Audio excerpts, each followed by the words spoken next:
This has essentially taken what looked like a 2-bid league and became a 1-bid league, and in turn gave that second bid to the Southeastern Conference based on the results of this past week.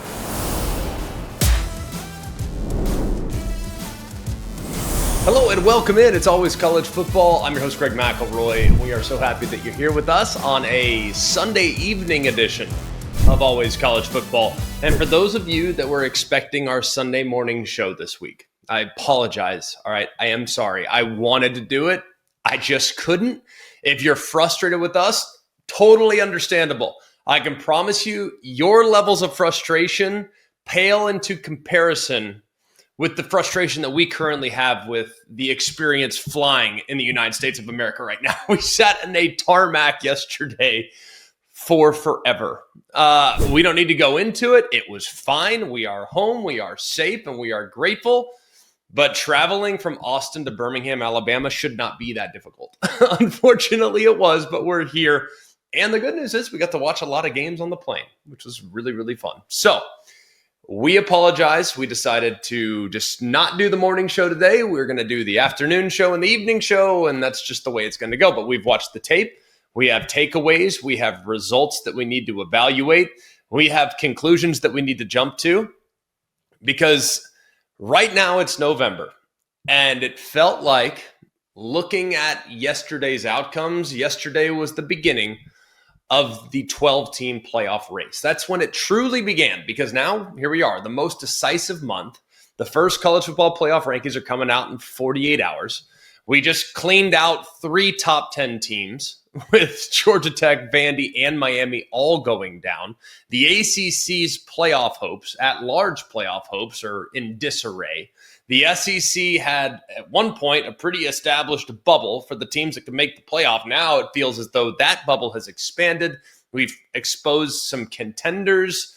We have turned contenders into pretenders, and the elite teams have continued to solidify their dominance like we've seen in the Big Ten. We've also seen some Heisman Trophy level performances here in the Big Ten as well. So a lot of takeaways that we need to get to. We'll give you 10 of them here today. We might have a bonus for you at the end of the show as well. So stick around for that. You don't want to miss that. I can promise you. So before we get into the takeaways, if we could just do a little housekeeping, please subscribe to the podcast. Cannot emphasize that enough. If you feel called to leave a rating or a review, that would be amazing as well. Some people have been frustrated with the picks this year. Well, guess what? Things were pretty good in the picks this past week. The Giant Killers, pretty good this past week. So bouncing back, and you just got to stick with it. You're going to have an off week or two. It happens. So if your rating, it is all about how we've done from a pick standpoint, just check it out over the last 3 years. We're picking at over 60%. So life is good, and things are good here on Always College Football. So go ahead, leave a rating, leave a review if you feel called to. Subscribe, though. Have to do that, and then check us out on the ESPN College Football YouTube page. All right, housekeeping, business is done. Let's get to it. Takeaway number 1.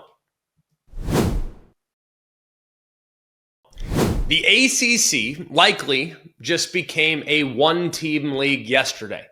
Now, it was a tough day for the top teams in the ACC. You had number 8 Georgia Tech loses to NC State, number 10 Miami loses to SMU.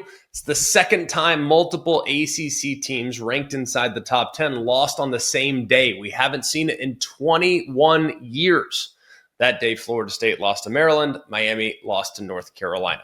Let's start with the biggest upset of the day. It was the NC State Wolfpack, 48, the Yellow Jackets of Georgia Tech, 36. Just a relentless and methodical offensive assault by NC State, man. They scored on a staggering 8 of their 10 possessions.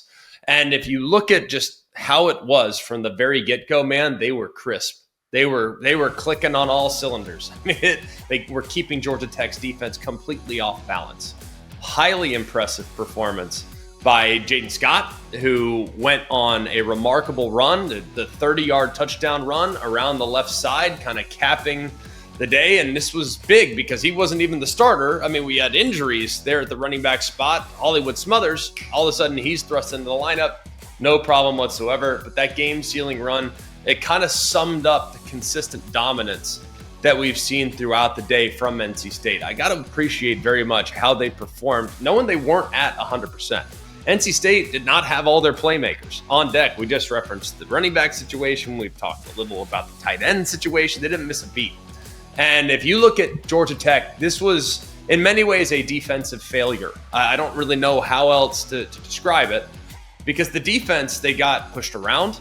They had critical mental mistakes. They had a bunch of eye violations that were created. There were several times which NC State players were just wide open. I mean, just completely unaccounted for. And Georgia Tech, their head coach, who's pretty blunt, Brent Key's like, they just lined up and kicked our tail. And they couldn't get a stop. So it was challenging, I think, for the most part. The Wolfpack goes for about 600, just under 583.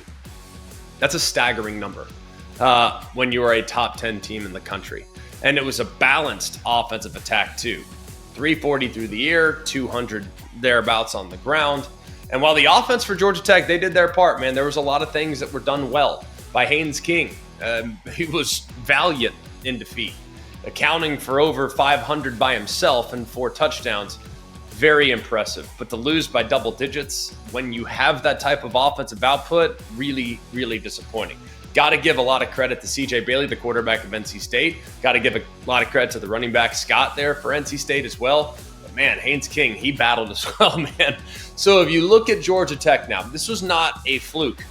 This was kind of an exposure, so to speak.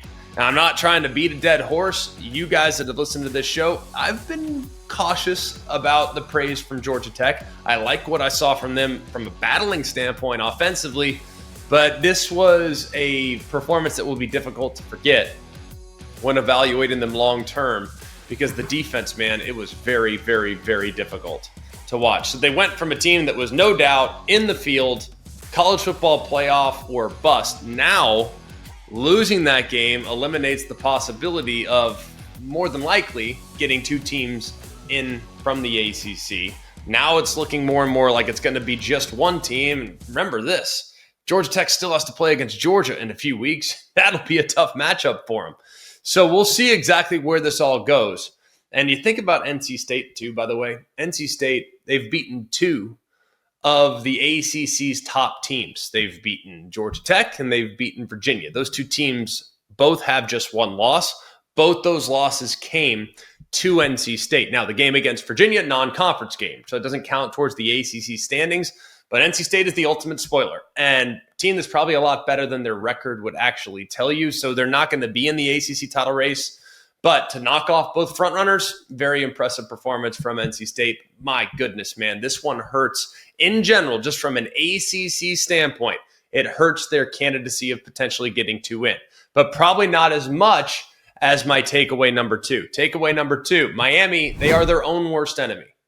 Now, the key moments in this game, overtime defeat at the hands of SMU. The penalty on 4th and 9. 4th and 9, Miami's in a position poised to win. They're up 3. Obvious passing situation. 68 seconds remaining in the entire game. Miami calls a timeout. And Marquise Lightfoot goes right around the right-hand side, and a completely unnecessary roughness penalty. Like an unnecessary roughness. Hit on Kevin Jennings, gives SMU the automatic first down. They end up kicking the game-tying field goal. I got to start with the penalty, and I hate doing this. I really hate doing this, and I'm a quarterback. Like, I am all about protecting the quarterback. That was a soft penalty. It was. You can say whatever you want, and by the way, I see penalties or plays like that all the time calling games. Like, the defenders aren't, they do their best, but that was not malicious. I mean, he didn't hit him as hard as he possibly could. Like, he tried to hold up. He didn't hold up quite enough. But to alter the game with that call, man, I just couldn't get on board with it. I disagreed with the penalty, but hey, all things considered, Mario saying they couldn't hear, it was in SMU. The offense was on the field. The crowd was not loud in that situation. Now, Miami's offense is on the field. Yes, the crowd's going to be loud. Not when SMU's offense is on the field. So he heard the whistle, but was it vicious enough to give a free first down on a 4th and 9? In my opinion, no. So disagreed with the call. It doesn't change the fact that Miami still had opportunities to potentially go and get it. And while their quarterback, Carson Beck, it's not like he's flawless, right? It's not like he is perfect, but he had 25 seconds left in a timeout. Man, I would have tried to at least go and try to put something together. I mean, just, hey, give me something. Instead, they decided to take a knee, want to take it to overtime. First possession, throw by Carson Beck way too late.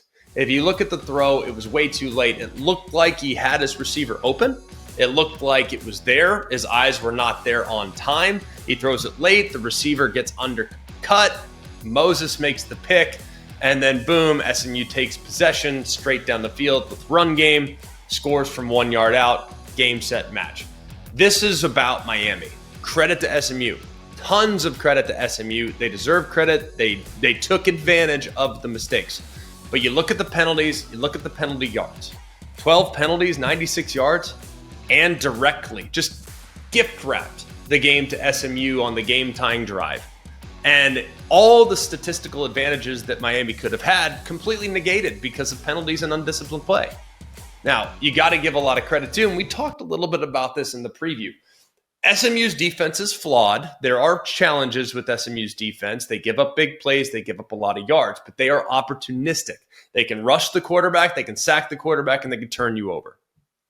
Well, that's exactly what they did in critical moments in this game. With Moses, has a couple picks here in the game.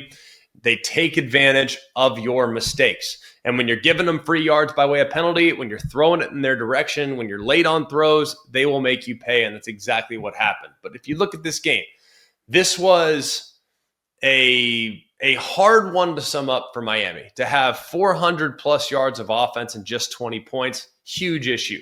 To have such a massive advantage in time of possession, huge issue. SMU, prior to overtime, had negative rushing yards, yet still won the game, even though they were completely one-dimensional offensively. You got to give a ton of credit to Kevin Jennings. He made some great plays in the game. He really did. He played a really solid football game. You got to give a ton of credit to Moses, who had a couple big interceptions. The overtime pick, of course, gave them the win. And while you look at Carson Beck, yes, bad mistake, late on the throw that had the interception, there were some really good moments as well. But, man, you got some questionable plays. You got some questionable play calling. Carson Beck showed visible frustration in talking to the media after the game. This is a problem, man. And the thing that's concerning is that without question, it's not close. Miami has the best roster. I think for now 2 years in a row, Miami has had the best roster in the ACC. And it's not looking like in either one of those 2 years they're going to win the ACC championship. They're now 6-2 after a 5-0 start. They're 2-2 in the league. They're 1-2 in their last 3. And it's not looking likely right now with Miami combined with Georgia Tech's loss. Of course, Louisville still has the head-to-head against Miami. It's not looking likely that Miami is going to get to Charlotte to play for the ACC championship game. And overall, like the top 2 takeaways, both relating to the ACC, this has essentially taken what looked like a 2-bid league and became a 1-bid league, and in turn gave that second bid to the Southeastern Conference based on the results of this past weekend. So massive, massive weekend for the ACC. Takeaway number 3, Texas can't help themselves. They just love the drama. They just can't help themselves. This is the most dramatic team. It is unbelievable. I mean, we're sitting there calling this game. It is 34-10. We are already, and just so you know, like broadcast mechanics, once you get to a 3-score deficit in the fourth quarter, you're starting to think big picture. What does it mean? You become more of kind of like a talk show as opposed to down in, down out calling the game. Why? Because you're projecting forward. You're talking about where do these teams go from here? How do you fix your mistakes if you're Vanderbilt? How do you address the dominance if you're Texas? What have you? So we're in blowout material. And it was all because of how Texas started the game, man. 3 quarters of just absolute dominance. Started on the first play of the game. Arch Manning to Ryan Wingo. They see the pressure off the right side. They acknowledge it. Throws a good touchdown. It was the worst tackling performance, by the way, from Vanderbilt I've seen in years. Years. This is a really sound, very solid Vanderbilt football team, and they couldn't tackle. in the first 3 series. I mean, even some of their best players are missing easy tackles. So Wingo sprints right down the sideline. They got a 7-0 lead, 11 seconds into the game. On the ensuing drive, Colin Simmons rips right through, hits Diego Pavia, dislodges the football. It was very impressive to watch Texas's defensive plan there in the first 3 quarters of this football game. Vanderbilt has long been a group that excels with misdirection and slow-moving, slow-developing plays that force you to hesitate and make mistakes. Texas said, we don't care. Give me all that motion. Give me all that eye violation stuff. We don't care. Our guys are better than your guys. We're going to let them play free, and we're going to let them play aggressive. They just ran, as soon as the ball was snapped, right at Diego Pavia. And it led to a lot of problems offensively and 6 sacks in the game, or 7 sacks in the game.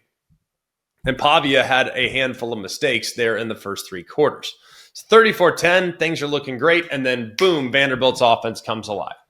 21 unanswered points, 3 touchdown drives there in the fourth quarter. The 25-yard touchdown run where nobody even knew where he was going to be. I mean, he essentially escaped. They were in man coverage. He's out the gate, scores.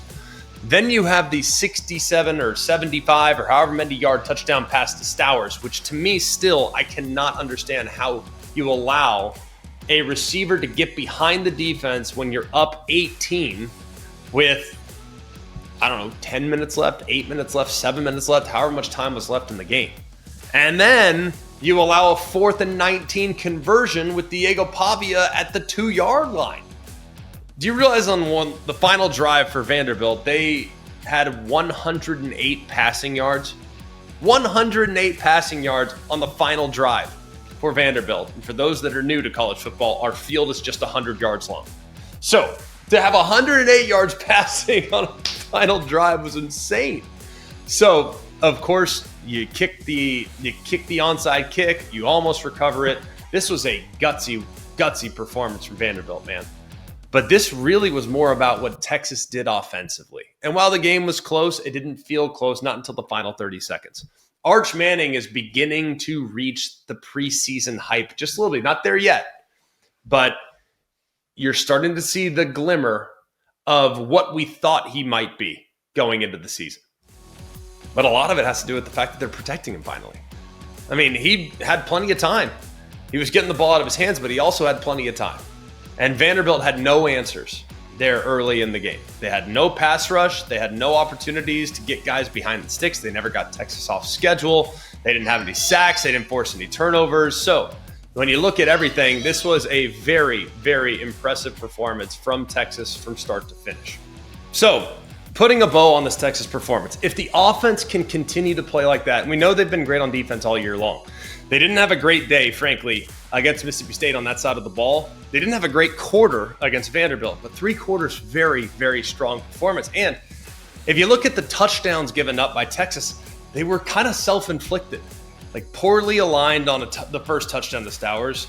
You allow them to get behind you on a busted coverage on the last touchdown to Stowers. Those things can't happen, but we know that's a really good football team.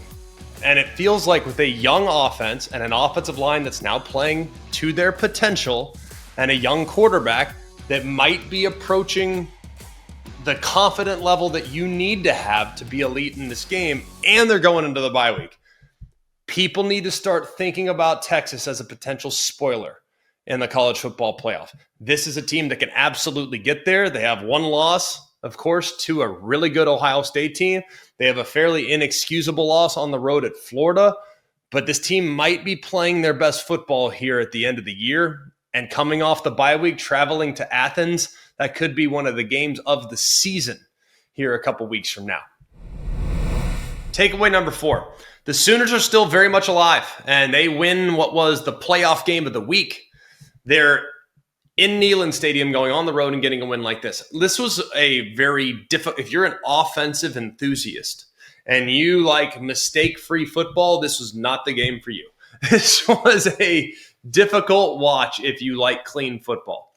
This was a very frustrating performance from Joey Aguilar and a couple of very costly mistakes. You get a handful of turnovers The biggest being by the scoop and score there. You're in OU territory. Things are looking good. The offense at this point is clicking, really starting to hit your stride on that side of the ball. And then boom, sack picked up by R. Mason Thomas. And it's unreal. I mean, he's engaged with a Tennessee player for like 20 yards. I don't even know how he stayed on his feet that long. Finally sheds him, races to the end zone, almost runs out of bounds in the process. It was insane. The pick on the post, the interception there that he threw a little bit deeper, it was intercepted around the goal line. That was a bad decision, man. You're just trying to do too much. And then you give Oklahoma 3 points right before the half. You throw the pick into coverage. I just don't know what he was thinking on that throw. Just a bad decision. And because of these turnovers, even though Oklahoma was outplayed there in the first half, they were able to turn those turnovers into some points. They really struggled, I thought, offensively there in the first half. Things were not good. They were outgained by over 150 yards and had run half as many plays, and yet they have the lead. You got to give some credit. We don't do it often here on the show. You got to give some credit to Tate Sandell. He was a major factor in this game. You have multiple 50-yard plus kicks. To go 4 for 4 was huge. And then finally, for the defense to weather the storm and to be able to squeak out some points, the offense found their stride a little bit there in the second half. John Mateer, I thought, watching him, he looked better in this game. He looked more like himself, didn't he? Started to see him use his legs a little bit better. He wasn't as good as maybe he can be, but you saw some movement towards that possibility here in the future. Now that I think was important. So going into the bye week now for Oklahoma, getting him back to 100%, getting him feeling confident, it's going to be really, really important. If you're Tennessee, you're looking like, man, we totally blew this game. I mean, that's what you're thinking. I don't know how else you can say that. You got to give great credit and respect to the Sooners defense. We thought Oklahoma would win the game. We did. We expected that. We picked Oklahoma. I did not anticipate their offense having the challenges that they had. I thought they would be able to move the ball up and down the field. I thought Oklahoma's defense would make a play or two. I had no idea they'd force 3 turnovers the way they did, because there's been one Achilles heel of Oklahoma's defense this year. They haven't forced turnovers. They'd come into, I believe, the game with like 4 turnovers forced the entire season. So to force a handful just in the first half alone had to have been such a sign of relief for Brent Venables and this entire group. So the 3+3 in the turnover margin, that's what won the game. Being great in the field goal operations was massive. Getting the run game going too there in the second half, kind of putting the game on ice. And what was impressive too is Tennessee is a very aggressive group. We know that this Oklahoma rushing attack, this Oklahoma offensive line, they've had challenges this year. It hasn't been pretty. And this is a movement-based defense. They definitely picked the right play on several different occasions, and they made Tennessee pay for their aggression. So a lot of credit where credit is due for sure. One other thing, though, for Tennessee, man, Braylon Staley, that guy is a dude, man. He can play. I mean, he can really, really play. So hopefully he continued to build on that performance. Got banged up a little bit in the process too. Haven't seen any updates about what it was or what it could be long-term, but really like what that young man showed me. He's got a chance to be a star, I think. But this was massive because Oklahoma is still very much alive. This was a de facto elimination game in the college football playoff. Tennessee now with their third loss probably out, barring something completely unforeseen. So with Oklahoma alive, to survive, to get through it, to win the game with defense's opportunism and kicking game, that tenuous position that they were in, they now are still going. The game against LSU looks manageable, but we know the road trip to Tuscaloosa and Missouri in their next 2 games will be very tough as well. Takeaway number 5, the Big Ten powers just continue to cruise, man. And if you look at this Ohio State-Penn State game, for 30 minutes, I'm sitting there thinking, all right, hang on. Maybe Ohio State is human after all. And then, boom, I didn't get to watch the second half during the real live action because we were calling the Texas Vandy game. I did have it on in the screen. And I looked down, it was 17-14. And then I looked down again, it's like, oh, okay, Ohio State's up by 20. It was like the blink of an eye, it felt like, right? Just completely dominating there in the second half, completely pulling away. And to watch Julian Sand, I read the stat line, read the stat sheet, was just really curious, couldn't wait. This was actually probably the tape I was most looking forward to because I love watching quarterbacks. It's a guilty pleasure of mine. I'll watch the 40 quarterbacks a week, just watch their throws. Just thoroughly have enjoyed watching this young man's progression. If you look at where he was early in the season, and you got to give great credit to their offensive staff, really in general, you have to give credit to how they've brought him along, because he clearly has great rapport with Tate and Smith. We know that. But if you look at how they brought him along, it was a slow and methodical developmental process. And now, really starting with the Wisconsin game, starting with a couple others, there were good games in there early for sure. But the level of effectiveness, the level of efficiency, the ball placement, the accuracy, it's just gone to a whole new level now.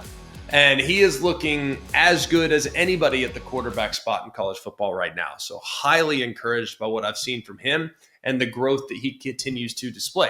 The scary part is he's still a young player. He might be better in 3 weeks than he is right now, which is not just scary for everybody in college football, but scary for anybody that's trying to contend in the Heisman race, because he might very much have his hand on the Heisman right now. If it were being awarded today, he's the favorite, according to the odds makers. The defense continues to be unbelievable. Solid, I thought, across the board. Couple mistakes, couple guys out of position, couple gaps given up. But for all intents and purposes, this was a big game, big opportunity for Penn State. I know they fired James Franklin. I know it feels like they're in a free fall. I know they've collapsed to an extent. They're now 0-5 in the Big Ten. You were going to get their best shot. Like, you were going to get everything they got. And I thought Ohio State did a great job just hanging in there, weathering the storm, absorbing a punch or two, and then bouncing out in the second half and getting it going. Very, very impressive performance across the board, but not to be outdone was what was done by the Indiana Hoosiers. The Indiana Hoosiers roll another 40-plus point victory. And if you look early in this game, it's like, all right, hang on. You get a pick. You get it down to the 12. Then the defense holds them to a field goal. And it's like, oh, goodness, there you go. Then they force a punt. And then Maryland again drives into Hoosier territory. And I've thought to myself there, at least after a couple moments, watching the game and knowing the outcome. But had I watched the game without knowing the outcome, watching the tape, I'm like, well, all right, hang on. There's some things to like here. And then, boom, after those first couple stops, defense steps up, makes a couple stops, defense steps up, holds them to a field goal. There it goes. It's amazing when you watch Indiana when that switch flips, right? Have you noticed this? When you've watched them, it's like on the sideline, they're playing with their food, and somebody, an adult, Kurt Signetti, walks over. It's like, guys, enough. Like, get it together. Like, let's go. Come on. And then, boom, the level of impressiveness was so good. So good.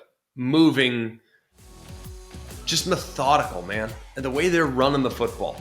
Now, if you look at the issues with Elijah Surratt, I'm a little concerned there. Got some hamstring tightness.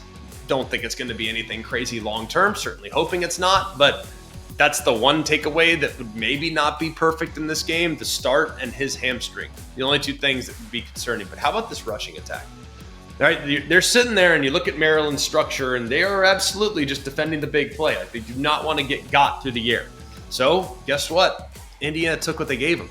Just right down the field, just handing it off. The three-headed rushing attack of Black, Hemby, and Martin continue to be fantastic. And I think that with so much attention being paid to Indiana's passing attack, and understandably, this is a rushing attack that takes a backseat to very few in college football with how deep they are and how all those backs really complement each other. And they outrushed Maryland by 330 yards. That is pretty dang impressive. Now, Fernando Mendoza, you'll look at the numbers, they're not going to blow you away. It was a solid performance. It was a fine performance. But this was probably even a more dominant performance than I could have even imagined when I watched it, with the rushing attack and the way they just pounded and emphasized and rolled along the line of scrimmage. So loving right now what I'm seeing from Indiana. I got to be honest. I think Indiana can play with Ohio State. We're not there yet. We will get there. Everyone just says, oh, Ohio State, everyone's going to beat Ohio State. I think Indiana, in some ways, is superior to Ohio State. Doesn't mean they beat them, but I do think there are aspects of their team that are more difficult to play against than some of the aspects of the Ohio State team. So just saying that, we don't need to pick it. The Big Ten championship game will be a few weeks away. We'll pick it then. Let's go next to takeaway number 6. Big 12 race is heating up. The Utah Utes handle in convincing fashion the Cincinnati Bearcats. You got ESPN College Game Day. You could just kind of feel it there. The first drive of the game, 16 plays, 94 yards, 7 minutes, and boom, 34-yard touchdown pass from Devin Dampier. And you look at kind of the counter, and in Cincinnati, they're not going away. It's a one-loss football team. They go down, tie it. Wayshawn Parker immediately answers himself. See a little life from the Bearcats there in the third quarter. You have the big play touchdown, cuts the lead. And then after the momentum stalled, it was punt to the house, game, set, match, 24-point lead at that point. What we've seen from Utah these last few games from a rushing standpoint is something I'm very, very encouraged with. And if you look at just the inside zone, quick passing game, it was just so methodical. And to have 260 plus rushing yards again, and that just, it's almost every week. It's like, all right, they're going to get their 250. Like, they're getting their 250. To see the struggles that Cincy had offensively too, that was not the Brennan Sorsby that we've seen up to this point of the season. He was really held in check. He missed some layups. He missed some big throws. Did have a couple big plays as well, but it was by far Cincinnati's worst offensive performance of the season. Utah won in all 3 phases with what they did offensively, with what they did defensively, and limiting a quality quarterback and handling special teams as well. So highly, highly impressive performance from Utah. Still need some help to get back into the Big 12 championship race, but they're in the mix. It's all you can ask for. They are in the mix for sure. Because right now, we all know where things are kind of heading. With what we witnessed in Houston, more on that in just a moment, it's looking like BYU and Texas Tech right to the finish line. Unless Texas Tech loses another game next week to BYU perhaps, and then they have 2 losses, and then it gets really interesting, right? So huge game in the Big 12 next week. College Game Day will head to Lubbock because the Houston Cougars had one of the more shocking results in yesterday's loss to West Virginia. West Virginia went into this game 1-6. They'd been on a 5-game skid. And they set the tone right out of the gate. Jumped out to a 14-0 lead before the blink of an eye. Well, Houston climbs all the way back in it, and then there in the third quarter, things get to go kind of in the other direction. Here was the crazy thing about this. There's one thing that Houston's been so good at all year is just protecting the football, playing smart football, playing complementary football. That went out the window in this game. 4 turnovers, a bunch of mistakes. Those 4 turnovers turned into 17 points. That led to the victory being what it was. West Virginia dominated the line of scrimmage, rushing for nearly 250. Really surprising outcome in this game. Really surprising. This was not a good matchup for West Virginia going into it. Not at all. You got a freshman quarterback on the road, really good defense, not going to make mistakes, veteran quarterback on the other side. You look at Connor Wigman, for example, 5 touchdowns, 300-plus yards, but also 3 turnovers. So just really out of character, and this now removes Houston from the conversation when it was looking like they might be a spoiler to somehow make it to the college football playoff. Takeaway number 7. How about these comebacks for USC and Georgia? Now, Florida, give credit to what they put on the field, man. Everyone was kind of wondering. I thought Florida would battle. I thought Florida would keep it close. They were one of our giant killers. So the outcome of this game did not surprise us whatsoever. We said Georgia close. It'll be a grind. Well, another week, another comeback from the Georgia Bulldogs. Rally in the final minutes again, 24-20 over the Gators. That's now 5 in a row that Georgia has won against the Florida Gators. It's the longest since 1978 to 1983. They won 6 in a row during that stretch. Remember, that was Herschel Walker. So pretty good Georgia teams back then. So it puts things into perspective. Now, back and forth, this rivalry has traditionally been. So to have streaks like that is not something that we're very used to. Now, Gunnar Stockton, I don't feel like he had his best stuff That was a good defense that he was playing against. I thought it was a really, really smart game from him at times. There were probably a couple throws he'd like to have back as well. Did have a couple touchdown passes. Did make some critical tweaks in the pre-snap. Obviously, it looked like he made a little tweak to get Chauncey Bowens the ball, gives him the 36-yard touchdown there that eventually became the go-ahead and the game winner. But this is now 3 fourth-quarter comebacks for Georgia this year. That's the most in the FBS. And what's even more miraculous about this is that Bulldogs are 15-19 when trailing in the fourth quarter under Kirby Smart. So even if they're losing, they still win almost half their games. Pretty dang remarkable. Nobody has a better record than Georgia when trailing in the fourth quarter in college football since 2016. 4 wins in the second half in conference play this year when trailing. It's next level, right? They were trailing at Tennessee, they were trailing at Auburn, they were trailing at against Ole Miss, and they were trailing against Florida. So 4-point game, things are close. It was looking like there for a moment, DJ Lagway, J-Mike Sturdivant, thought he might have corralled that one. The world thought it was a completion, and the SEC officiating crew saw it a little differently. I actually agreed with the officials in this one, because with it being called incomplete on the field, I didn't think there was enough video evidence to overturn the call. It looked like the ball hit something. Was it the forearm or was it the field? I don't know, based on video review. Now, if you're looking at it through the lens of a Florida fan, probably thought it hit his forearm and it was a catch. If you're looking at it through the lens of a Georgia fan, probably thought it hit the ground and it bounced up. We know the ball bounced up, but we don't know for certain what it hit that led to it bouncing up. So that's why I thought it was upheld, and I thought it should have been. Frankly, even though that was an enormous swing, it was looking like they're going to have 1st and 10 inside the 25-yard line. Instead, it's 4th down from the 31. So Georgia gets the stop, one of 2 massive 4th down stops in the game for the Bulldogs, get the ball back, killed off the final 3 minutes and 13 seconds of the game to hang on for dear life. That was a gutsy win when they didn't have their best stuff, which is harder and harder to do nowadays, to win when you're not at your best. The same can be said for what we saw from USC. USC goes on the road to Nebraska, blackout, really cool environment there, by the way. Watching this game, it looked cool, even though it was strange to see Nebraska wearing all black, but super cool nonetheless. The passing attack for SC was not where it's been this year. Jaden Mayava this year has played phenomenal football, really good. This was not one of those games where he's going to want to keep the ball. There was some misses. I thought there were several times when a couple guys were open. The pick that he threw in predetermining right to a corner was a really bad decision.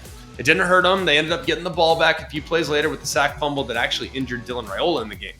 So to think that as a starter, Jaden Mayava had never completed fewer than 15 passes and had never thrown for fewer than 221 yards.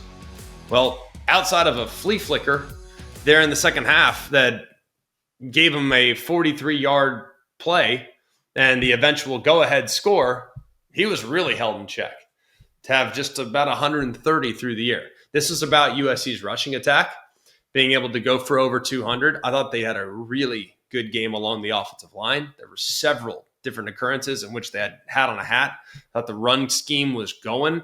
I thought Jaden Mayava actually did a pretty good job, a smart job, taking off when he needed to take off. So if you look at where things are for Nebraska, they got to learn how to stop the run. I mean, every single team this season has had at least 30 rushing attempts against Nebraska, and only Michigan ran for more yards against Nebraska than the USC Trojans. So the 4th and 1, absolutely hate to see a game end like this, to be honest with you. If you're an SC fan, you're thrilled. But I think even SC fans will look at it and say, well, we would have made the stop anyways, but it didn't hurt that the quarterback, the backup quarterback, mind you, and the running back click heels, click feet. He goes down before really presenting much of a resistance. So I hated that it came down to a faulty exchange between the quarterback and running back, man. And then you have, of course, that turnover on downs leads to SC being able to run the clock out because the Huskers had just 1 timeout remaining. Now, when did those timeouts get used? Yeah, back in the third quarter. The first one came after what looked like, could have been flagged. Potentially a USC player shoves another Nebraska player in front of an official. No flag was thrown. Matt Rule was really heated and showed some animation in his conversation with the official. Eventually has to take a timeout before the next play can be snapped. So that's one timeout. Would have been enormous to have there at the end of the game. And then a few plays later, you're sitting there. Huskers are trying to attempt a hard count at the USC 34.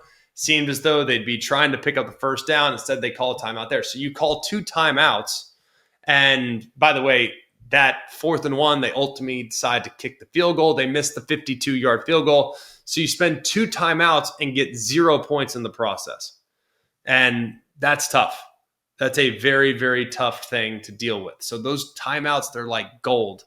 And they need to clean those things up there at Nebraska because you have to use your defense. That's when the timeouts need to be called there at the end of game situation. So good win by SC. Good win by the Georgia Bulldogs. Survive and advance at this point of the season. Takeaway number 8. A win is a win. Take it and run. Now, we saw some sloppiness yesterday. We saw sloppiness in victory and we saw sloppiness in defeat. We've already talked about some of the teams that lost. That was earlier in the show. But we also saw some teams that won that were sloppy. The best example being the Michigan Wolverines. And this was not a pretty performance whatsoever. I mean, you're there in a dogfight against a Purdue team that is 0-6 in the Big Ten. You watch Bryce Underwood. He played like a freshman in this game. Costly fumble. They, of course, didn't have Justice Haynes, so not all hands on deck, but it was nice to see Jordan Marshall respond with an opportunity and going for $185 on the ground and 3 touchdowns. That was significant, but not a pretty game from Michigan on the offensive side. They got to find more on that side of the ball if they're going to make some strides necessary to give the Buckeyes a game in a few weeks. Virginia goes on the road to Cal, grueling cross-country flight, brutal, and you're playing against pretty decent Cal team, by the way, and they were hanging around there. That game was tight there in the 4th quarter, and it wasn't secured until the pick 6 with about 30 seconds left. So Cal was one of our giant killers. I thought that game would be close. Well done by Virginia defensively in ending that game, taking one to the house and getting some points of their own. Notre Dame, another example of just kind of a sloppy and overwhelmingly unimpressive victory. Look, it's fine. Take it and run. Everyone pressing the panic button at this point. This was Boston College's Super Bowl. Everyone knows the rivalry that exists between Notre Dame and Boston College, the level of vitriol that exists between Notre Dame and Boston College.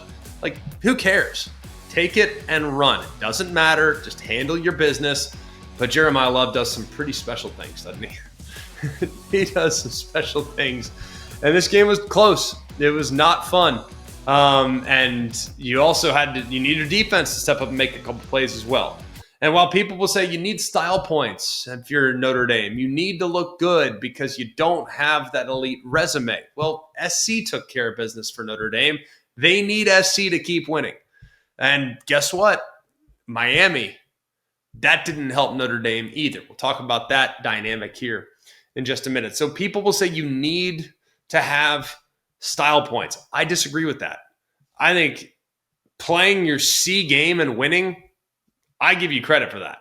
Like, I'd like to see you play your A game, but getting a win, it's all you can do. A lot of teams would definitely trade places with those 3 that I just talked about with their performances on Saturday. Takeaway number 9. The college football playoff bubble is shrinking, okay? So the bubble, to me, everybody's on it, by the way, going into the season. So there's 134 teams on the bubble, right? The bubble's shrinking a little bit right now, though, isn't it? And I think we can comfortably say at this point a handful of teams were eliminated this past weekend, okay? Basically dead. We'll start with Tennessee. Tennessee loses. That's their 3rd loss. They have some good moments on the season so far. I mean, unfortunately for Tennessee, some of their best moments actually came in defeat. Like the game against Georgia was probably their best game overall. I know it wasn't for their defense, but overall that was one of their best games. And unfortunately, they were on the losing end of it. So they're 6-3. It's not looking like there's a path right now with how things have gone at the top, barring something completely unforeseen. Could Tennessee potentially get back in? Maybe. But think about the teams they would have to jump in order to get in that conversation, teams that they've lost to. They'd probably have to jump an Oklahoma team that would have to lose at least one more. You'd have to jump a Bama team that has to lose two more, which I guess, things can happen, but it's just not looking likely for Tennessee right now. I think we can comfortably remove them from the college football playoff this year. Two more teams that probably need to get removed as well: the Cincinnati Bearcats, who are now at 7-2, and the Houston Cougars. Those are both 2-loss Big 12 teams, a little exposed since he got housed. That was going to be a tough game naturally, but getting housed that way, I think their only path now to get to the college football playoff is to win the Big 12 outright. Houston, very similar situation. And with Houston's loss to West Virginia is one of the worst teams in America. They're just 1-6 going into that game this past weekend. They now have you broke their 5-game losing streak. It's just a hard one to stomach. So I think that one will probably eliminate them from at-large consideration as well. A couple teams that I think now are squarely on the bubble. I'm not comfortable yet removing Vanderbilt because of how things went in the fourth quarter of that football game. And look, close losses, there are no moral victories. You guys know how I treat losses. Like there's no such thing as, quote, a good loss in my eyes. There will never be a, quote, good loss. To me, it's more about, did you win or did you lose? And if so, by how much? And if so, can the reasons why you lost, can I understand what it was that led to the outcome? For example, Texas Tech losing, they didn't have their quarterback. I can connect the dots to that, right? That was a few weeks ago when they lost at Arizona State. But Georgia Tech, they were in a great spot, and had they even lost to Georgia in the final game of the regular season and lost in the ACC championship game, they're still sitting there at 11-2. I think they probably would have been in a situation very similar to SMU last year. I think Georgia Tech would have been in. Now Georgia Tech, I think, has to absolutely win out in the regular season. And even if they lose the ACC title game, I think they need some help.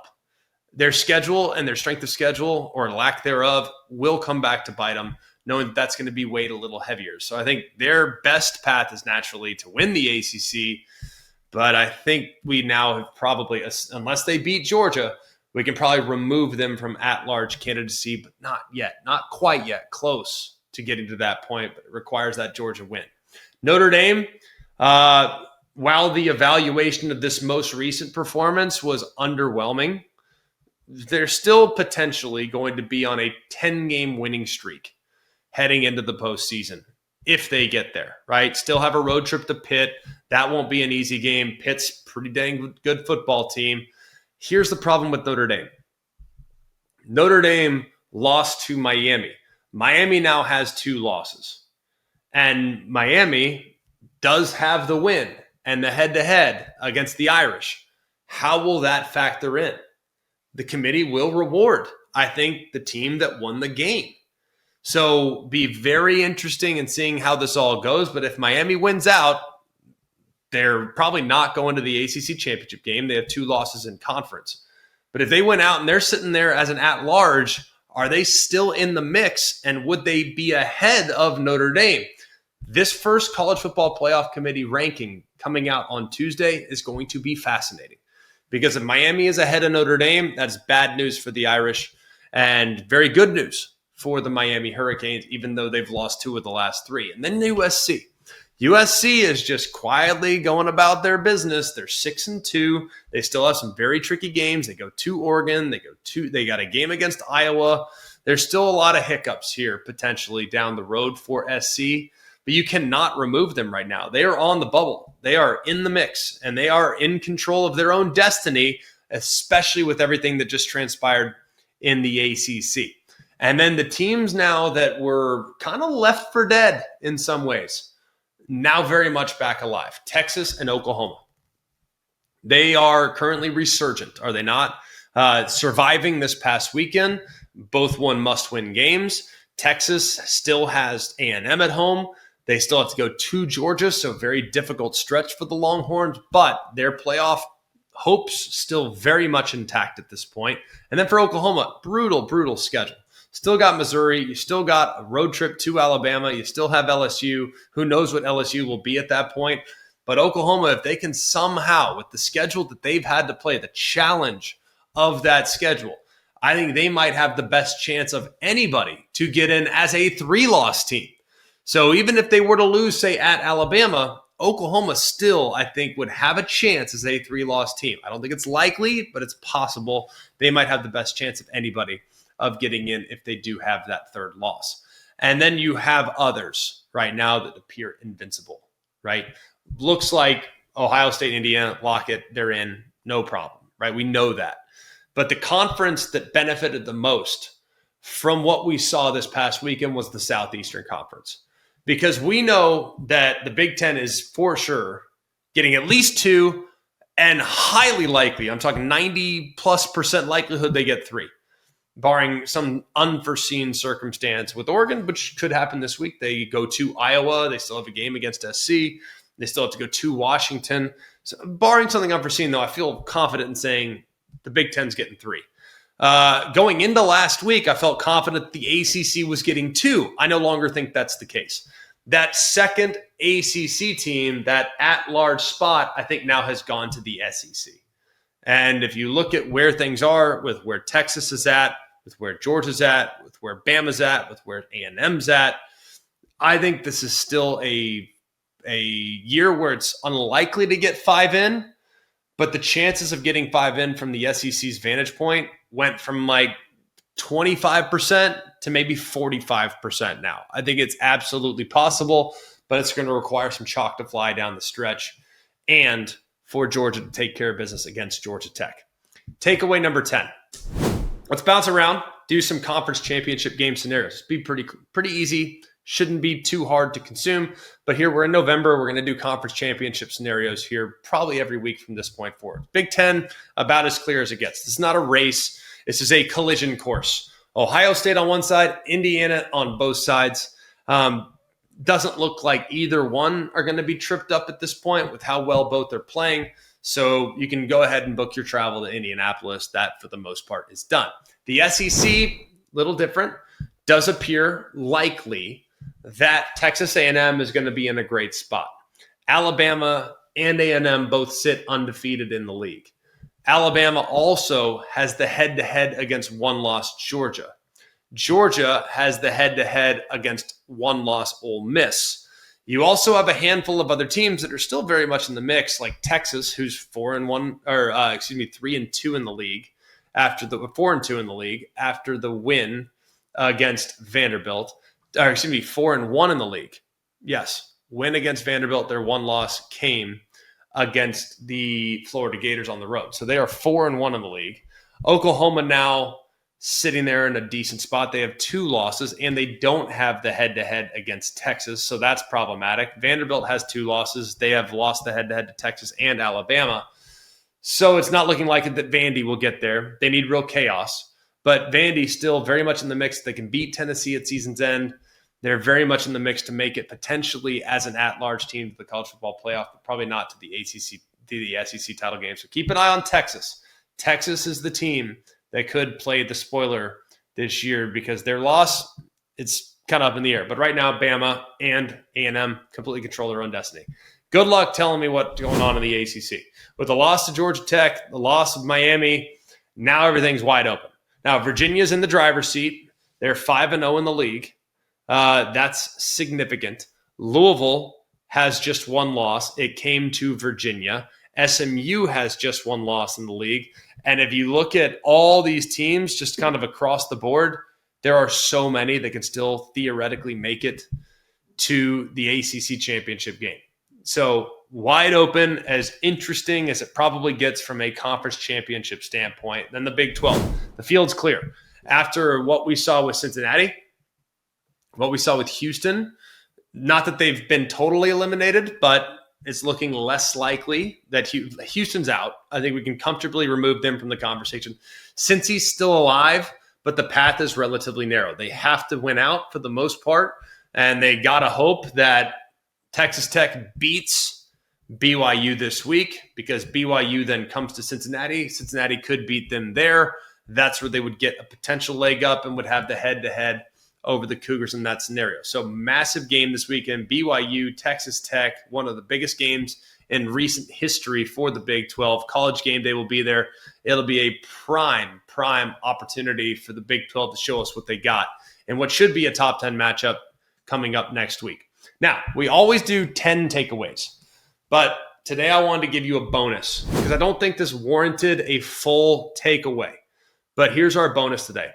Guys, I'm begging you, those that are in the decision-making seats, those with a seat at the table, with a place at the table, with an opportunity to change the landscape of college football, we need full transparency with the replay process. Please, I'm begging you. I'm begging you because I am so tired of looking at my phone, having people agree, having people disagree. Everybody thinks that there's some grand conspiracy about, oh, well, the league is trying to do this. Like, I don't believe that. I think that's ludicrous.